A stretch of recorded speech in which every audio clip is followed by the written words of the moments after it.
देवर्षि, विवाह तो दो हृदयों का, दो आत्माओं का पावन बंधन होता है, मधुर मिलन होता है। इसमें धन के प्रदर्शन को कोई स्थान नहीं। महादेव, ये कहकर आपने संसार को एक उचित मार्ग दिखाया है। आप कन्या पक्ष को सूचित कर दीजिए कि हम निश्चित तिथि पर बारात लेकर आ जाएंगे। बड़ी कृपा होगी महादेव, किंतु मेरी एक प्रार्थना तो आपको स्वीकार करनी ही होगी। वो भी कह दीजिए।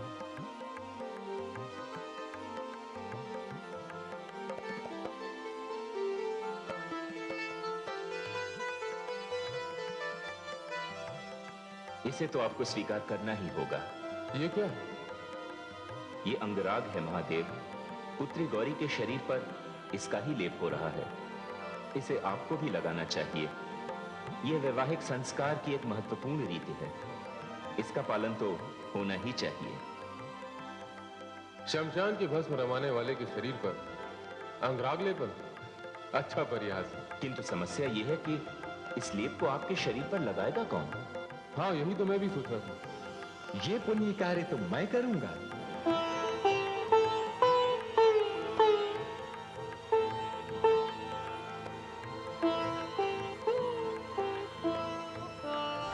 नारायण नारायण, मैं धन्य हुआ कैलाश आकर। यहां मुझे नारायण के भी दर्शन हो गए। अब तो यहां उत्सव होकर रहेगा। लीजिए प्रभु, अब मुझे आज्ञा दें। मुझे दक्षपुरी पहुंचना है। वहां राजमहल के द्वार पर देवगुरु बृहस्पति के स्वागत के लिए उपस्थित जो रहना है। देवगुरु किसी भी क्षण आ सकते हैं।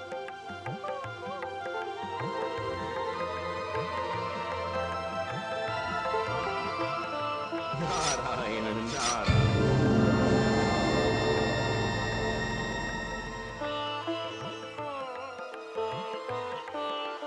महारानी, देवगुरु बृहस्पति अतिथिशाला में पधारे हैं। प्रजापति को सूचित करना है। अरे, देवगुरु बृहस्पति पधारे हैं?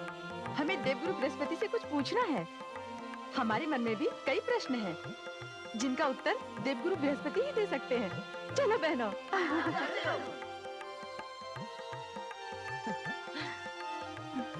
पुत्री गौरी, तुम्हारे ऊपर सबकी दृष्टि लगी हुई है। हो सकता है कि इसमें कोई वक्र दृष्टि भी हो। चलो, मैं तुम्हारी कुदृष्टि उतार देती हूँ।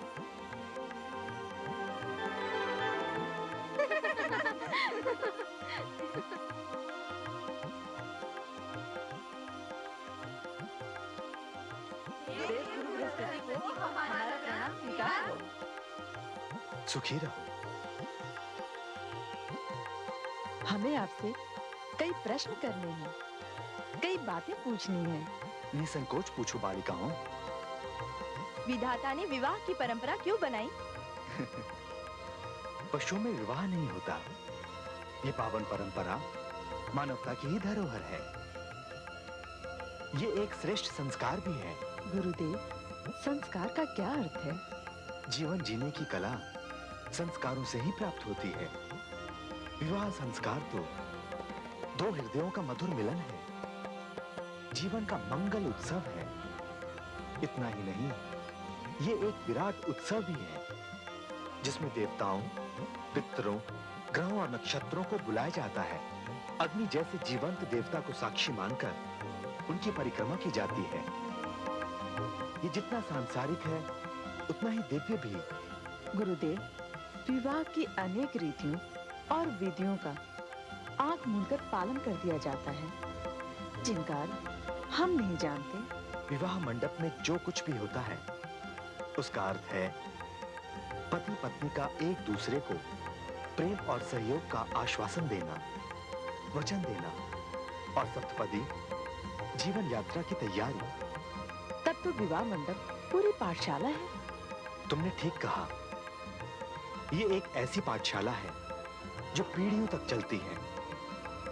जो लोग इस पाठशाला का पाठ भूल जाते हैं, वे अपनी जीवन यात्रा में पिछड़ जाते हैं। देवगुरु मेरे अहोभाग्य, जो विवाह के बहाने ही सही है, आपके चरणों की धूल से हमारी नगरी पावन हुई है। पुत्रियों, तुम जाओ, मुझे देवगुरु से कुछ बात करनी है। जी पिताजी।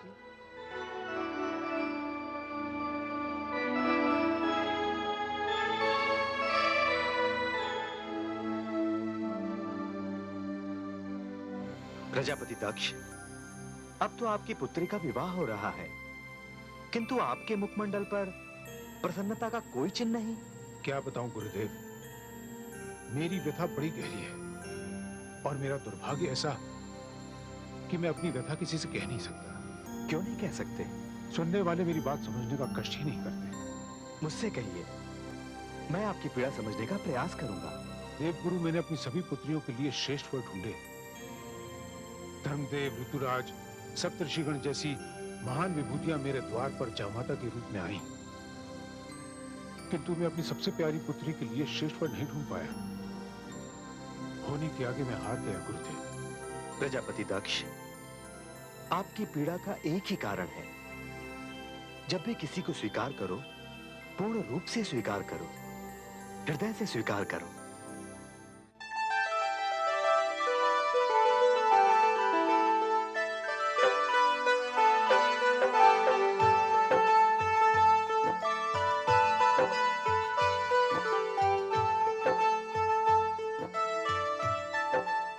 कंठ की सुंदरता से कंठार खिल उठा है। कमल जैसे चरणों ने पायल की शोभा बढ़ा दी है। गौरी के अंगों की सुंदरता से उन आभूषणों की सुंदरता बढ़ गई है, जिन आभूषणों का काम है अंगों की सुंदरता बढ़ाना।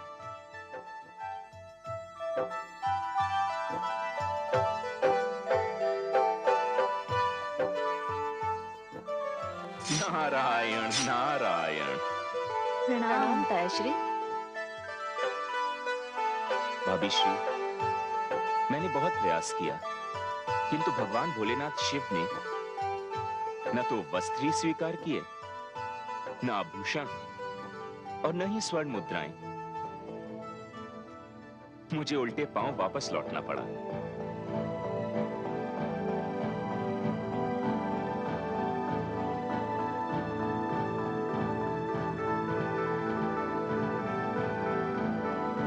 ये क्या कर रही हो गौरी? दुल्हा भले ही आभूषण ना पहने, किंतु दुल्हन को आभूषण पहनना आवश्यक होता है। आभूषण मंगल की शुभ पहचान होती है। तुम्हें क्या हो गया है गौरी? अपनी वास्तविकता का ज्ञान।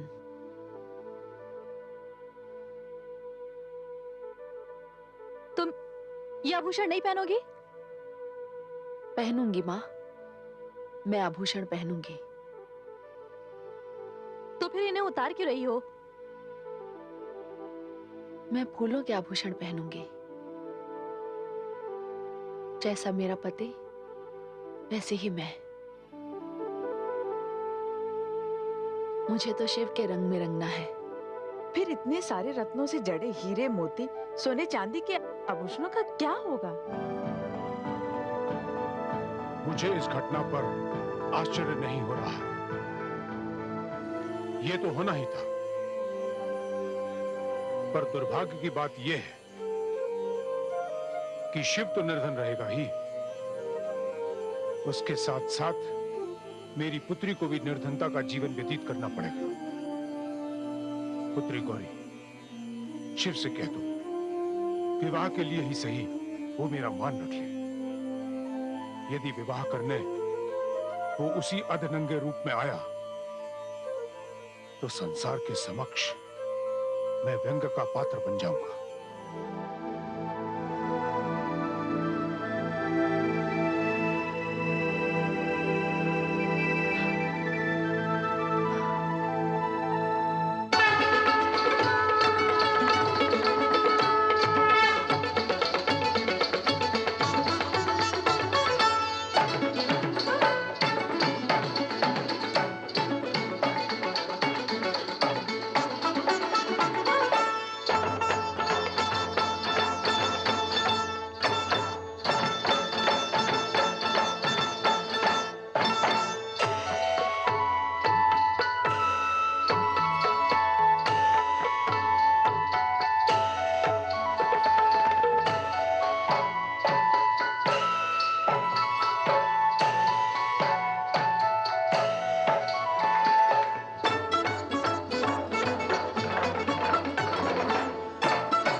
शिव की महिमा।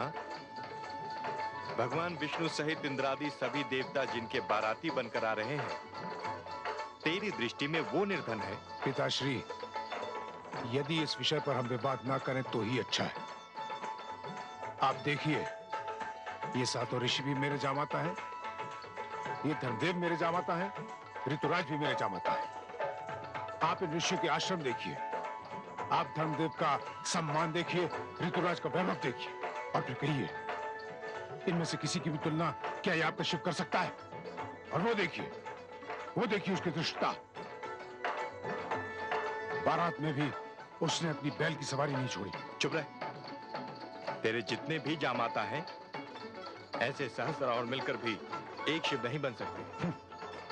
चल आगे बढ़ और आदरणीय बारातियों का स्वागत कर।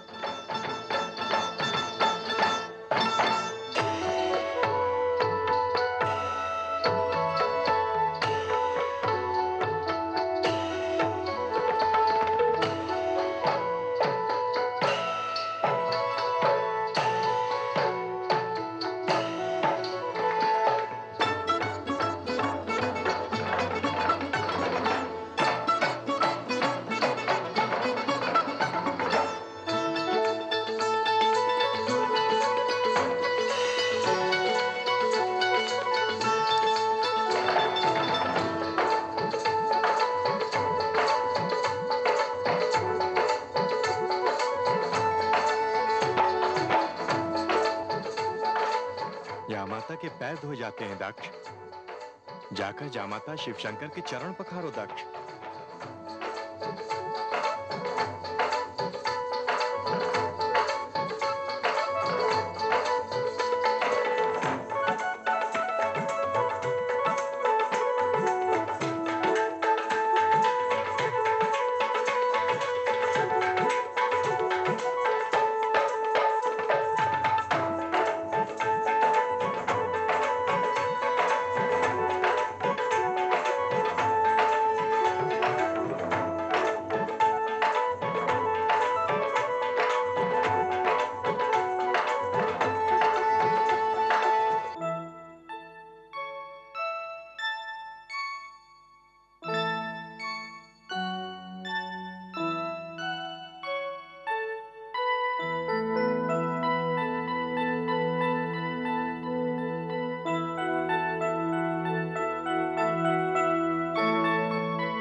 हे महादेव, अब तो अपना रूप बदल लीजिए और दूल्हा बन जाइए।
ओम भूर्भुवस्वः तत्सवितुर्वरेण्यं भर्गो देवस्य धीमहि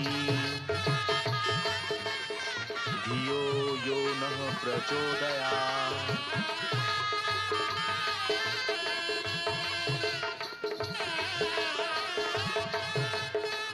अब दानों में सर्वश्रेष्ठ दान, जिसे हम कन्यादान कहते हैं, श्रेष्ठ प्रजापति पुत्री गौरी का कन्यादान करेंगे।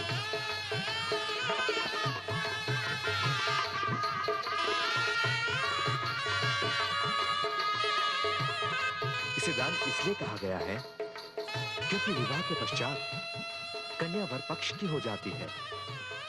पिता का उस पर कोई अधिकार नहीं रहता, क्योंकि दान की हुई वस्तु पर दान देने वाले का कोई अधिकार नहीं रहता। इसीलिए इस विधि को कन्यादान कहते हैं। आइए प्रजापति दक्ष, कन्यादान की विधि पूरी कीजिए।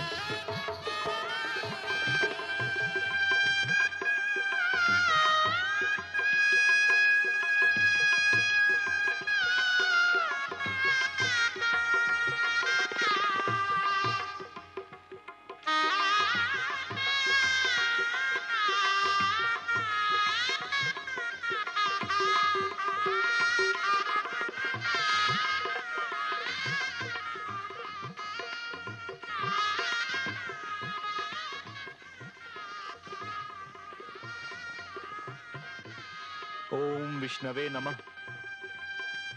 ओम विष्णवे नमः। ओम विष्णवे नमः। ओम विष्णवे नमः। ओम विष्णवे नमः। ओम विष्णवे नमः। प्रजापति दक्ष, जामाता को प्रणाम कीजिए।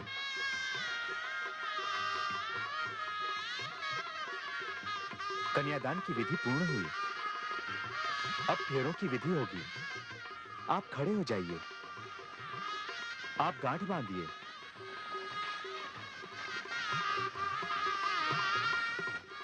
बंधन कस के बांधना, कहीं ढीला न पड़ जाए। ये 7 फेरे होते हैं। आरंभ के 5 फेरों में पुत्री गौरी आगे रहेगी। उसके पश्चात देवाधिदेव महादेव आगे रहेंगे। आओ पुत्री।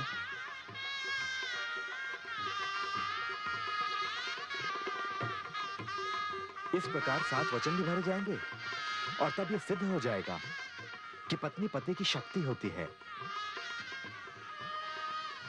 जीवन के विभिन्न मार्गों में यदि पति के पग डगमगा जाएं, तो पत्नी को आगे बढ़कर मार्गदर्शन करने का पूरा अधिकार है। वो पति का अर्धांग होती है, इसलिए अर्धांगिनी कहलाती है।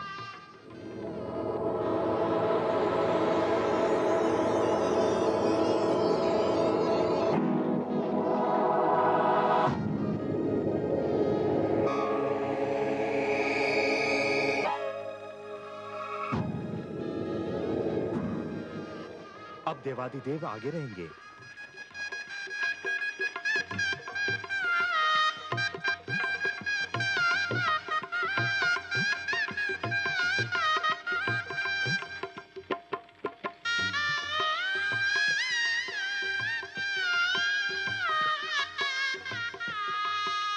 अब आप पति पत्नी हैं।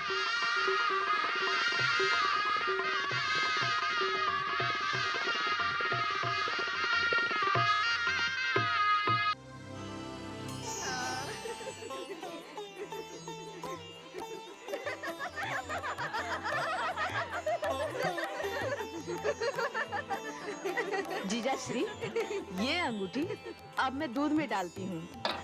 आपको और जीजी गौरी को दोनों को इस अंगूठी को ढूंढना पड़ेगा। जो अंगूठी पहले ढूंढ लेगा, ये अंगूठी उसकी हो जाएगी, और जो नहीं ढूंढ पाएगा, वो ढूंढने वाले का जीवन भर का दास बन जाएगा।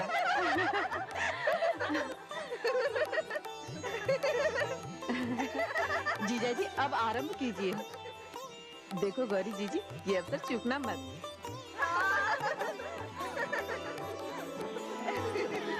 जीजी, आपको जीतना है।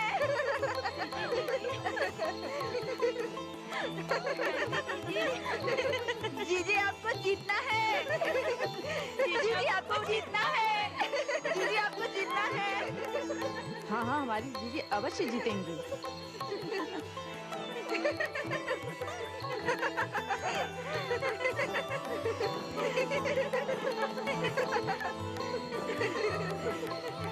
जीजी आपको जीतना है।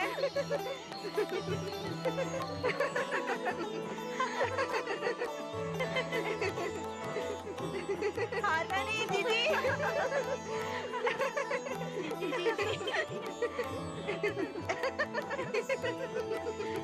लगता है अंगूठी आपकी जीजी को मिल गई। ये जीजी।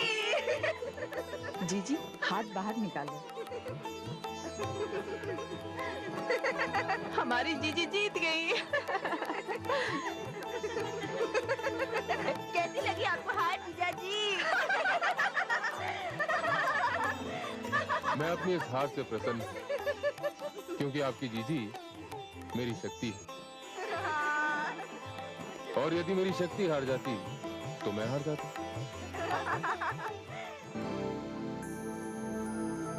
देखा महादेवियों, पुरुष नारी अर्थात प्रकृति का ये अद्भुत मिलन, ये जोड़ों की परंपरा का अत्यंत सुंदर रूप है।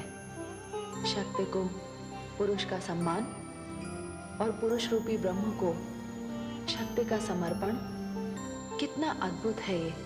सचमुच देवी परमेश्वरी, सारे विरोधों के होते हुए ये कार्य जिस प्रकार संपन्न हुआ, हमें बहुत आनंद मिला।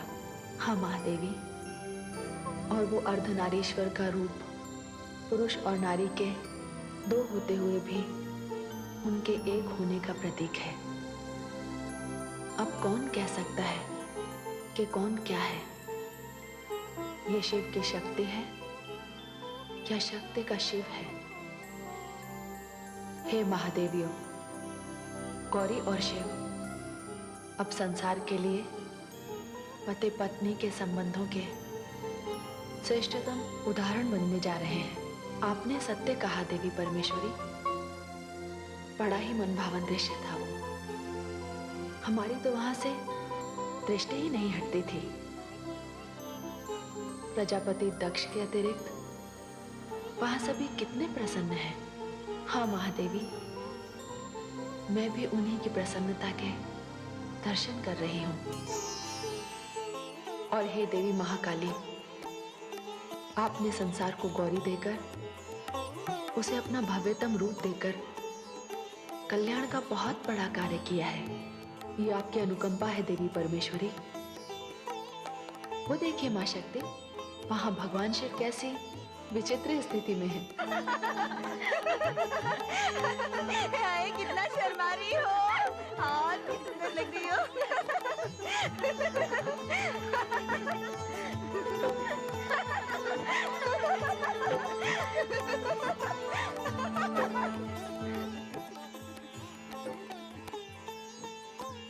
दीदी,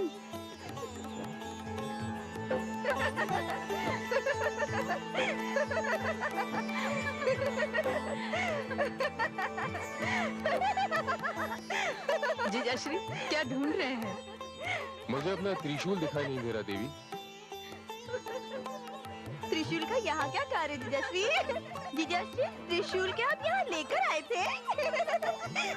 हाँ, त्रिशूल मैं यहाँ लाया तो था। पर जीजा जी, हमारी जीजी को आपने अपनी शक्ति कहा है, फिर त्रिशूल की क्या आवश्यकता है? देखिए देवी, आपकी जीजी का स्थान मेरे हृदय में और मेरे त्रिशूल का स्थान मेरे हाथ में।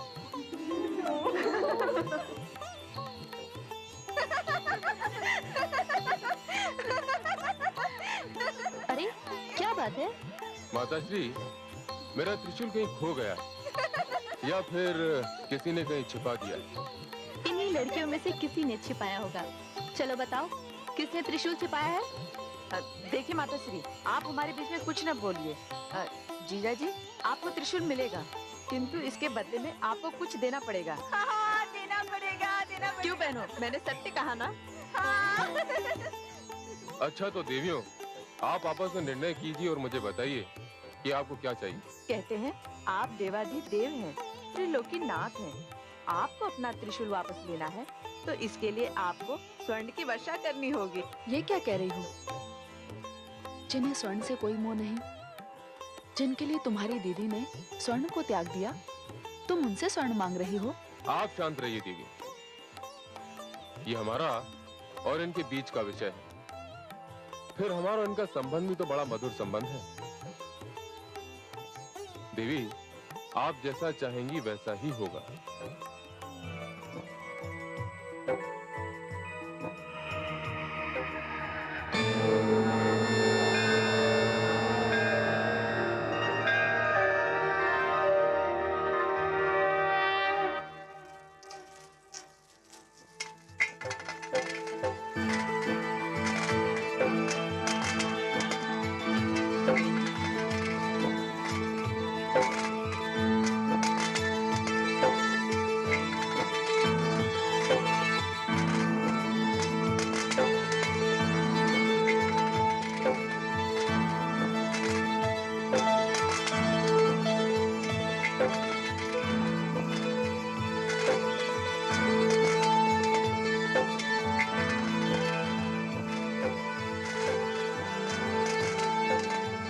बस बस कीजिए जीजाश्री, हमसे भूल हो गई, हमें क्षमा कर दीजिए।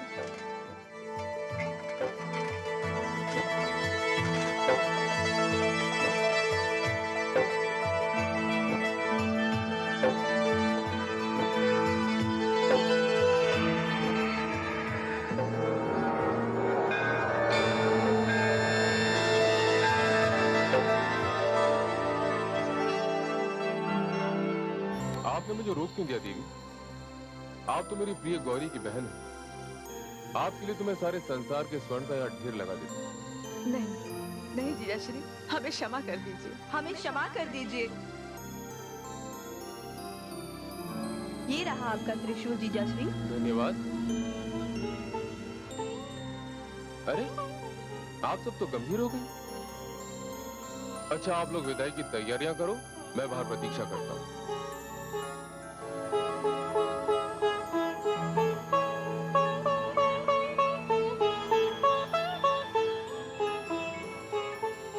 पता नहीं इस समय तुम्हारे पिताश्री कहाँ होंगे।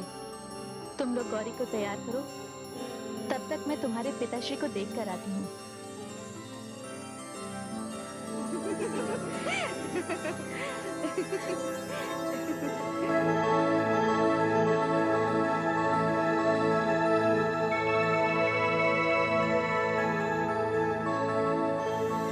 आप यहाँ क्या कर रहे हैं? पुत्री गौरी को विदा करना है, चलिए। नहीं देवी, मैं यहीं ठीक हूँ।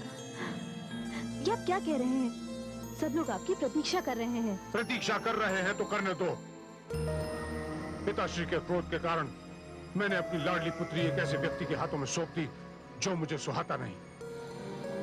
मैंने कन्यादान भी कर दिया, मेरा कर्तव्य पूरा हो गया। नहीं, अभी आपका कर्तव्य पूरा नहीं हुआ। विदा के पश्चात ही आपका कर्तव्य पूरा होगा। नहीं देवी, नहीं।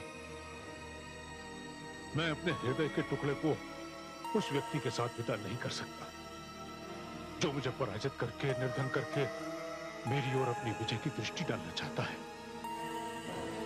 देवी, आप जाइए और पिताश्री से कहिए कि विदाई की विधि वे स्वयं संपन्न कर सकते हैं। ये आप क्या कह रहे हैं? ये भला कोई अच्छी बात है? संसार क्या कहेगा कि पुत्री विदा हो रही थी और पिता वहां उपस्थित नहीं था? सारे जीवन के लिए कलंक लग जाएगा। देवी, आप समय नष्ट कर रही हैं। मेरा निर्णय अटल है, मैं नहीं जाऊंगा, कभी नहीं।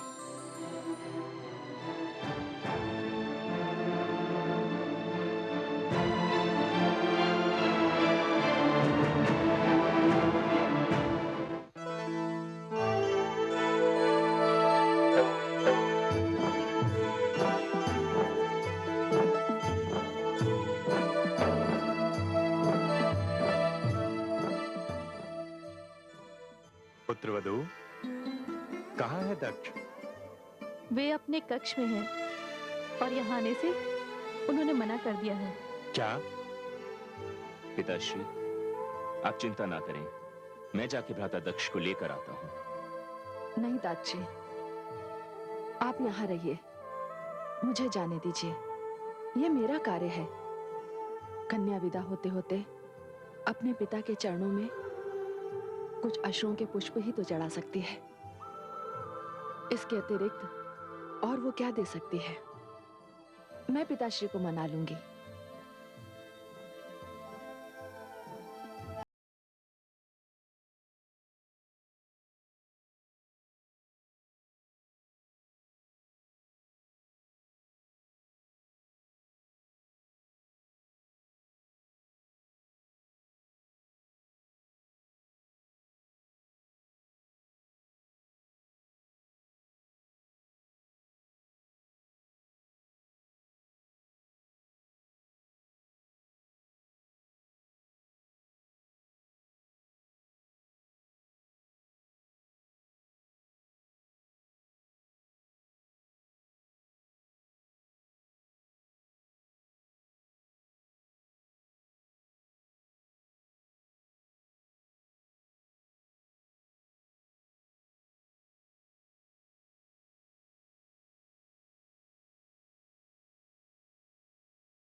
जिसे आपने अपने नेत्रों में सपनों की भांति संजो कर रखा था,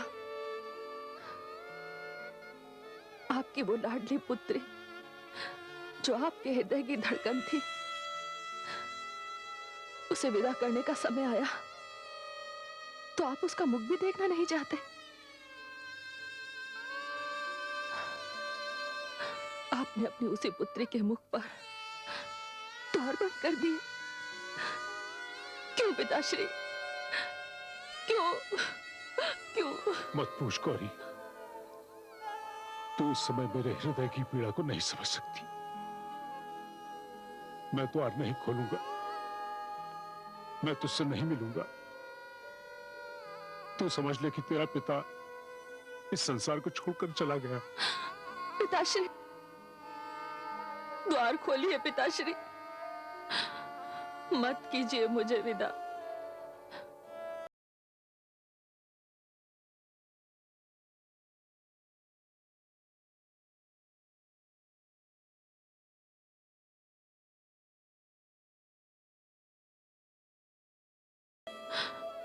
उसका अश्रुओं से भरा ये मुखड़ा बस अंतिम बार ही देख लीजिए, मेरा मन शांत हो जाएगा पिताश्री, मेरा मन शांत हो जाएगा, मेरा मन शांत हो जाएगा। चली जा गौरी, तू चली जा। इस समय मेरे हृदय में घृणा का एक ज्वालामुखी फूट रहा है और उसमें से केवल अपमान का लावा बह रहा है। ये सत्य है कि तेरे विदा होने के बाद मैं अपने ही अश्रुओं के सागर में डूब जाऊंगा,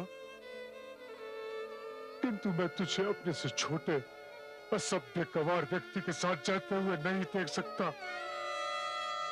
मैं अपने सम्मान की चिता को जलते हुए नहीं देख सकता। नहीं पिताश्री, नहीं, ऐसा मत कहिए पिताश्री, ऐसा मत कहिए।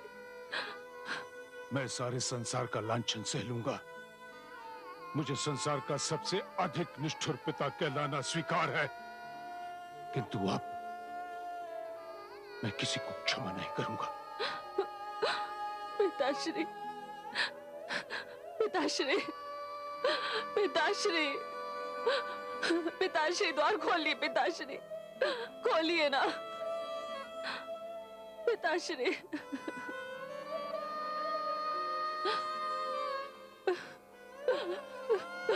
कायाश्री, गौरी, ऐसा होगा मैं जानता था गौरी। मैं तुझे तेरे पिता की संवेदना तो नहीं दे सकता, पर हूं तो तेरे पिता समान ही ना।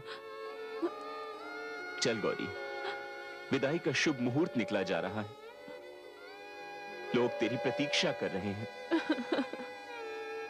मैं दक्ष को भली भांति जानता हूं, ये द्वार नहीं खुलेगा पुत्री, ये द्वार नहीं खुलेगा। पिताश्री, पिताश्री, मैं जा रही हूँ। मैं जान गई हूँ कि मेरे भाग्य में विदा के समय आपके दर्शन करना नहीं है। बस एक विनती है, मैंने इधर द्वार पर अपना सिर रख दिया है, आप उधर द्वार पर अपना हाथ रख दीजिए पिताश्री। मैं समझूंगी मुझे आपका आशीर्वाद मिल गया।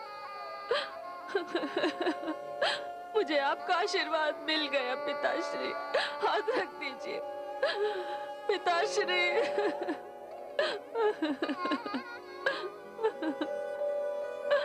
पिताश्री,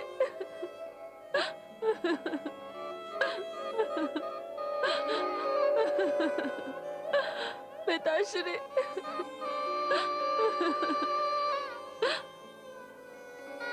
चल पुत्री, पुत्री, चल पुत्री, चल, चल।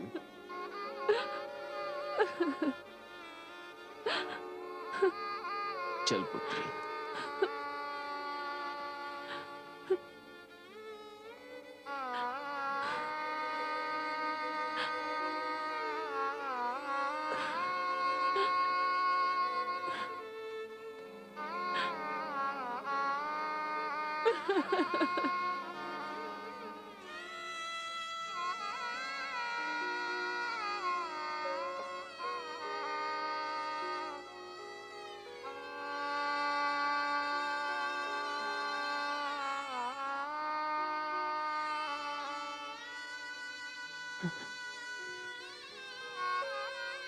जा शिव, ले जा मेरी पुत्री को।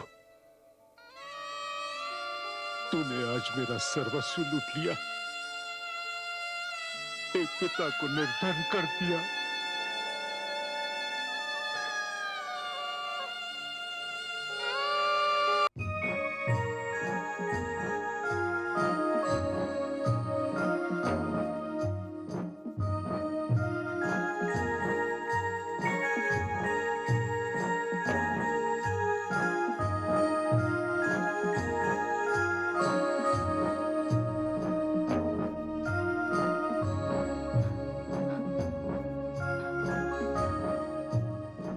क्षमा कीजिएगा, भ्राता दक्ष अचानक अस्वस्थ हो गए हैं,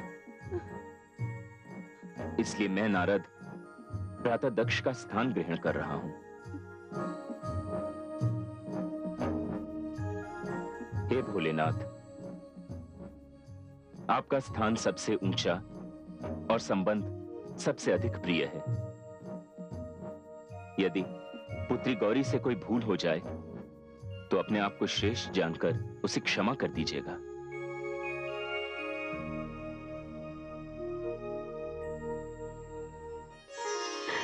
अपने पिता को क्षमा कर देना पुत्री, क्योंकि वे नहीं जानते कि कन्या के अक्षरों में कितनी शक्ति होती है। आज उनका अभिमान पराजित हो गया, उनका अहंकार चूर चूर होकर बिखर चुका है। अब उनके पास घृणा करने के लिए बचा ही क्या है। जा मेरी लाडली, जा अपना घर बसा। ससुराल जाकर अपनी मायके को न भूल जाना। माँ, अपनी माता को मत भुलाना।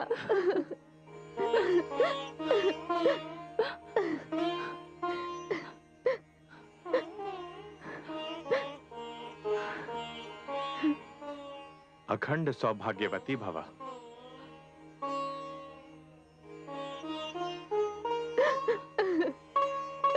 गौरी, गौरी, चल पुत्री। जाओ गौरी। आइए भोलेनाथ। तायाश्री, आपने सचमुच पिता का धर्म निभाया है। आपका ये ऋण रहा मुझ पर।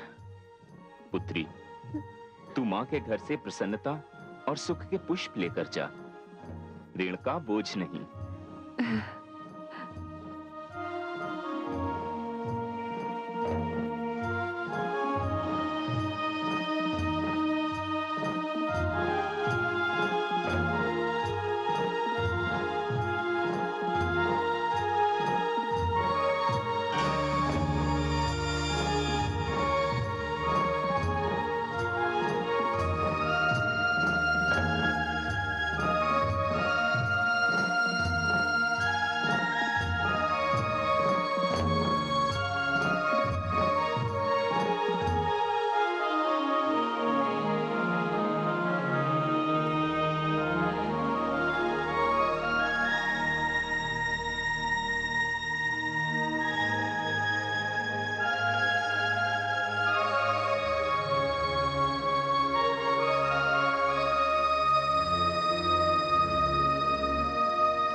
आइए देवी गौरी, अपने निवास स्थान कैलाश पर आपका स्वागत है।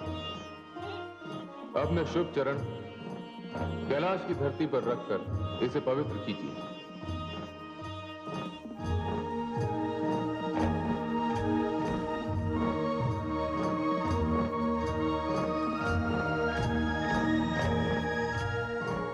मैं आप सबका आभारी हूं। आपने बारात में सम्मिलित होकर मेरा मान बढ़ाया है। इस बारात में सम्मिलित होकर हम सब ने अपना मान बढ़ाया है। महादेव जैसा सुंदर दूल्हा और देवी गौरी जैसी सुंदर दुल्हन की जोड़ी के दर्शन अब और हमें कहां होंगे। अब हमें जाने की आज्ञा दीजिए।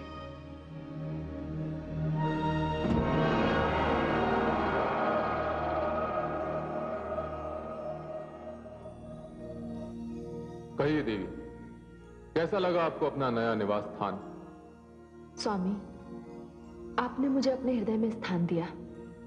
आपके हृदय से अधिक सुंदर स्थान भला क्या हो सकता है? नहीं देवी, मेरा तात्पर्य यह नहीं था, किंतु आपके पिता श्री दक्ष इस बात से चिंतित अवश्य होंगे कि उनकी पुत्री हिम से ढके कैलाश पर कैसे रहेगी। जैसे आप रहते हैं। देवी, जब तक पुरुष अकेला रहता है वो अपने निवास स्थान की ओर ध्यान नहीं देता, किंतु अपनी अर्धांगिनी को लाने से पूर्व उसे अपने निवास स्थान की व्यवस्था कर लेनी चाहिए।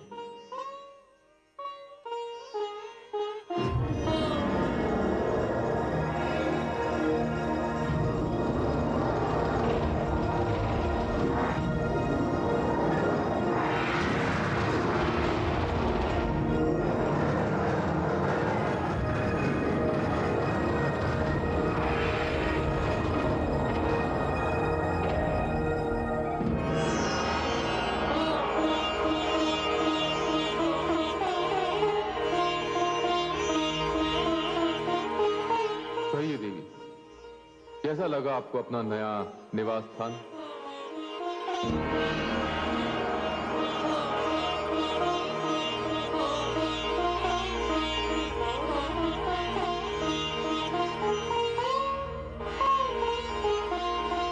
हे महादेव, यदि आप आज्ञा दी तो स्वामिनी को मैं साथ ले जाऊं? अवश्य देवी, अपने भवन में प्रवेश कीजिए।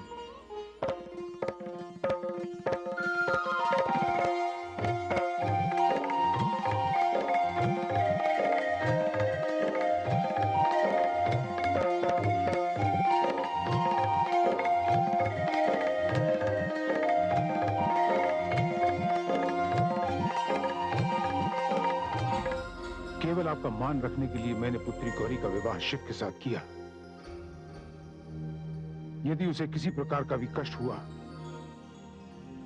तो इसके उत्तरदायी आप होंगे, केवल आप। बंद करो अपना नरगल प्रलाप। उसके सुख का तो तुझे ज्ञान ही नहीं है। सच तो यह है कि तुझे शिव शक्ति का अब तक आभास ही नहीं है, किंतु इसका आभास तुझे अवश्य होगा। तुझे शिव शक्ति के दर्शन भी अवश्य होंगे। कभी कभी मुझे आश्चर्य होता है, मैंने तुझसे पहले संकादिक ऋषियों की रचना की, नारद की रचना की, मनु को इस संसार में लाया, उसके पश्चात कई मानव भी, किंतु तेरे जैसा हठी, अहंकारी और आडंबर में विश्वास रखने वाला इनमें से एक भी नहीं। अब मैं चलता हूं। यदि हो सके तो नारद को धन्यवाद अवश्य देना, उसने तेरे सम्मान की रक्षा की और पुत्री गौरी को सम्मान पूर्वक यहां से विदा किया। पिताश्री, उन्हें मैं कभी क्षमा नहीं करूंगा। वही इसके सबसे बड़े कारण है।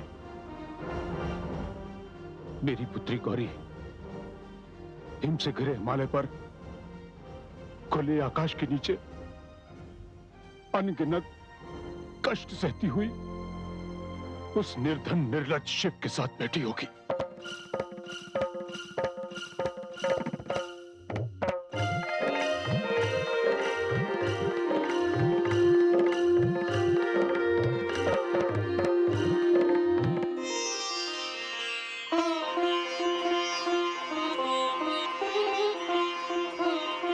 महादेवी सती, ये त्रिलोकीनाथ भगवान शिव का शक्ति कक्ष है।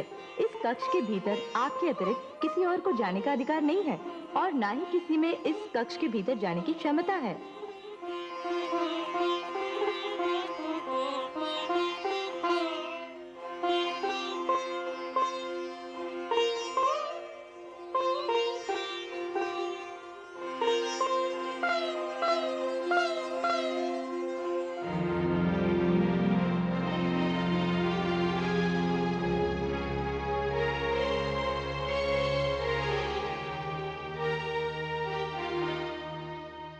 देवी, समस्त अतिथिगण सम्मान पूर्वक विदा हो गए। जिन्हें आपने निमंत्रण देकर बुलाया था, उन्हें पुत्री की विदाई से पहले ही आपने बुला दिया। अतिथियों को घर बुलाना और उनसे ना मिलना क्या कोई क्षम्य कार्य था? परंतु आपको कौन समझाए? आप ना तो अच्छे पिता होने का धर्म निभा सके और ना ही अच्छे अतिथि सत्कार करने वाले का। देवी, शांत हो जाइए स्वामी। और वैसे भी आपको शांति तो मिल ही चुकी होगी। संसार में आज तक ऐसा कभी नहीं हुआ कि कोई भी पुत्री अपने पिता के द्वार से इस प्रकार विदा हुई हो। विदाई के समय पिता घर में था और पुत्री उससे मिल न सकी, उसे देख न सकी। वो रोती बिलखती अपने हृदय में उदासी का भार लिए चली गई। देवी, मैंने जो भी किया उचित किया। जो जिस योग्य था मैंने उसके साथ वैसा ही व्यवहार किया। और सत्य तो यह है कि मुझे गौरी के इस प्रकार विदा होने का तनिक भी दुख नहीं है। आपको दुख क्यों होगा? आप आदि प्रजापति ब्रह्मा जी के पुत्र जो ठहरे, श्रेष्ठ प्रजापति, प्रकांड पंडित, महान विद्वान। आप मुझ पर व्यंग कर रही हैं देवी। मैं आप पर व्यंग कैसे कर सकती हूँ? यदि सभी पिता अपनी कन्याओं के साथ इसी प्रकार व्यवहार करने लगे तो विधाता कन्याओं को जन्म देना ही बंद कर देगा।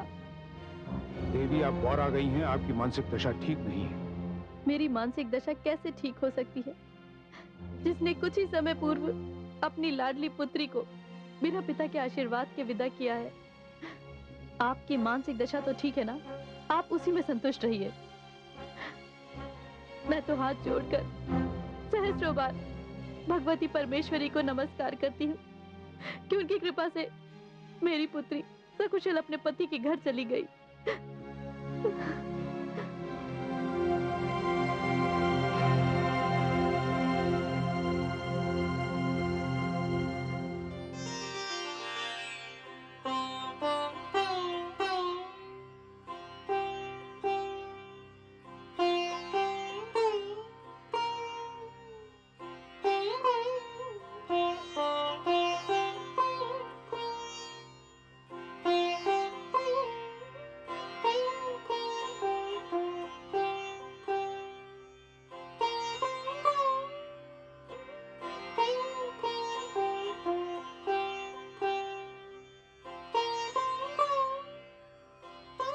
महादेवी सती,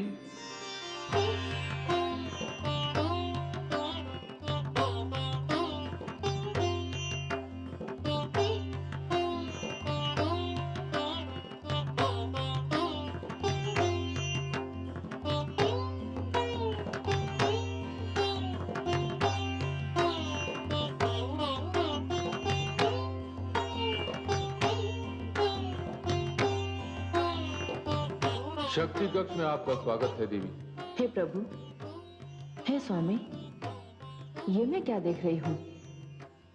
मैं शिव की अर्धांगिनी हूँ, इसलिए मैं जानती हूँ ये कोई स्वप्न नहीं, यथार्थ है, कल्पना नहीं, सत्य है। किंतु आपका ये रूप। देवी, आप शिव की अर्धांगिनी हैं और आप जो कुछ भी देख रही हैं ये केवल आप ही देख सकती हैं, अन्य कोई देख नहीं सकता।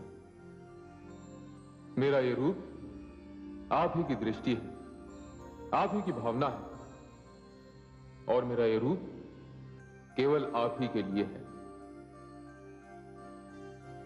सारी सृष्टि के लिए मैं संहार करता शिव हूं, किंतु आप शक्ति हैं, प्रकृति हैं, नारी हैं और मैं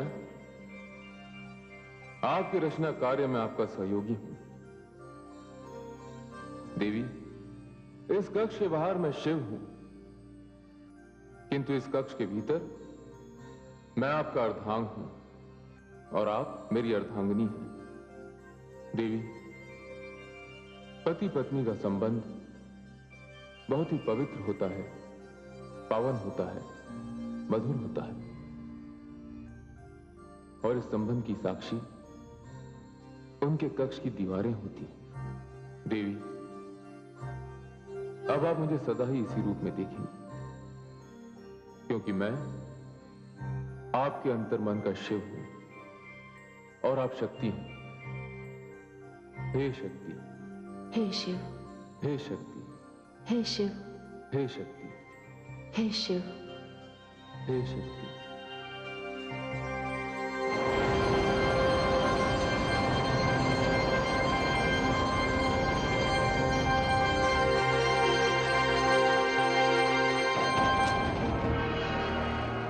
नारायण नारायण।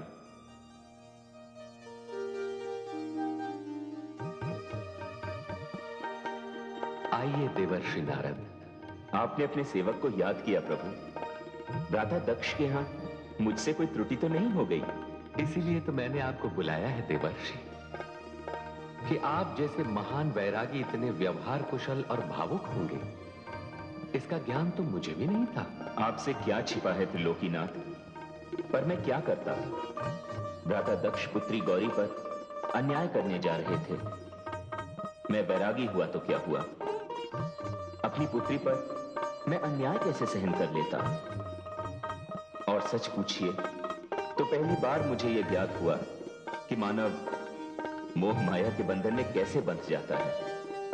इसीलिए तो आपके नाम का भजन कीर्तन करने वाला ये नारद जब अपनी पुत्री गौरी को विदा करने लगा तो उसके नेत्र भर आए। ये तो मैंने देखा देवर्षि। आप तो जानते हैं कि आप और प्रजापति दक्ष दोनों ही ब्रह्मा जी की संतान हैं। आपके स्वभाव और सरलता पर जितना अभिमान किया जा सकता है, उतना ही अहंकार और अभिमान पर दुख प्रकट किया जा सकता है। और इसीलिए तो कहा जाता है कि आदि जल से भरी गगरी सदैव छलकती रहती है। उधर भगवान शिव को देखिए, यदि उनके स्थान पर कोई और होता तो इतना अपमान करने वाले दक्ष का तुरंत वध कर देता। किंतु जहां शक्ति है, संयम है, वो शिव है। और जहां पाखंड है, आडंबर है और व्यर्थ का अहंकार है, वो दक्ष है। प्रभु, ये बताएं कि कहीं मैं मोह माया के बंधन में तो नहीं बंध गया? नहीं देवर्षि नारद, आपने तो एक सच्चे संत होने का उदाहरण दिया है। जिस संत के हृदय में करुणा नहीं, ममता नहीं, दूसरों के प्रति मंगल की भावना नहीं, वो नारद हो ही नहीं सकता। मैंने आपका स्मरण इसलिए किया था कि भगवान शिव को उनकी शक्ति गौरी से मिलवाने में आपने महत्वपूर्ण योगदान दिया है। प्रभु, आपके मुख से यह बात सुनकर मैं धन्य हो गया, मैं धन्य हो गया। नारायण नारायण।